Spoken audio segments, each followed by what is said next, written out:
सुप्रभात।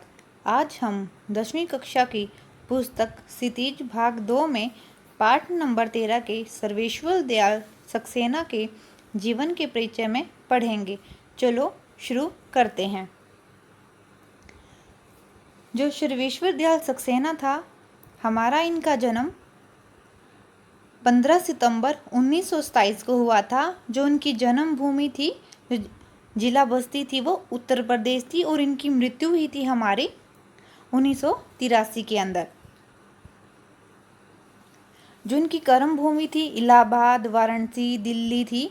क्या है, इनकी फेमस भूमि थी जो इलाहाबाद, वाराणसी एंड दिल्ली। जिनकी कर्म क्षेत्र था, एक अच्छे कवि भी थे, एक अच्छे लेखक भी जाने जाते हैं और एक अच्छे पत्रकार थे और एक अच्छे ये नाटककार भी थे। इनकी कुछ प्रमुख रचनाएं थी। प्रमुख रचनाएं: खूंटियों पर टंगे लोग, इनका क्या था, ये काव्य संग्रह था। पागल कुत्तों का मसीहा, ये इनका लघु उपन्यास था। बकरी, ये इनका नाटक था। बतूता का जूता, ये क्या था, इनका बाल साहित्य था।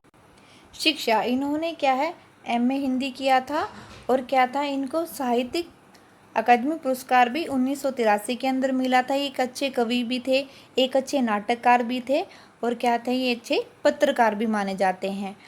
कुछ जानकारी, अन्य जानकारी क्या थी, कुछ रंग कुछ गंध शीर्षक से भी इनका एक यात्रा वृत्तांत भी प्रकाशित हुआ था।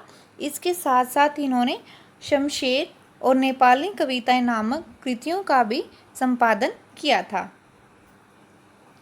अब हम इनके जीवन के परिचय में पढ़ेंगे। चलो शुरू करते हैं।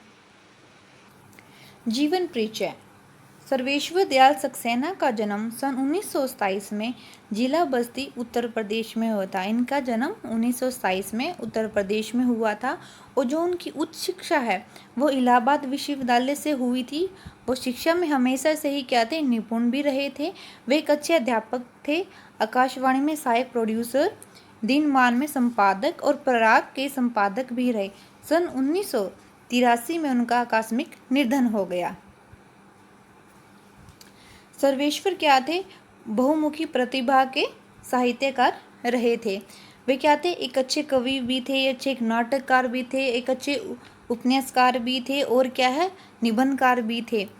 उनकी कुछ प्रमुख कृतियाँ जैसे काठ की गुंठियाँ, कनवो नदी, जंगल का दर्द, खूंटियों पर टंगे लोग कविता संग्रह था ये इनका। पागल कुत्ते का मसीहा, सोया हुआ जल, ये इनका उपन्यास था। कुछ कहानी संग्रह जैसे लड़ाई, बकरी क्या था, इनका प्रसिद्ध नाटक था।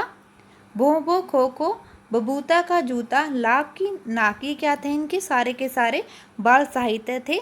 चर्चे और चरखे उनके लेखों का संग्रह है। खूंटियों पर टंगे लोग क्या था, इनका साहित्य था जिसे उनको पुरस्कार से भी नवाजित किया गया था।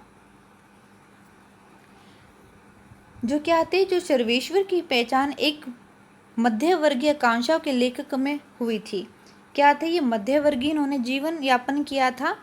जीवन की जो आकांक्षाओं है, उनके जो सपने थे, इनका जो संघर्ष है, शोषण है, हताश है और कुंठा का चित्रण उनकी साहित्य में हमें मिलता है। सर्वेश्वर जी क्या थे, सतमकार थे और चर्ची और चरखे नाम से दिनमान में जो भी सतम लिखते थे, उसने बेबाक सच कहने का साहस था। वो उनको जो कहना होता था वो बेबाक कह देते। वो निडर थे, उन्हें किसी चीज़ का कोई डर नहीं रहता था।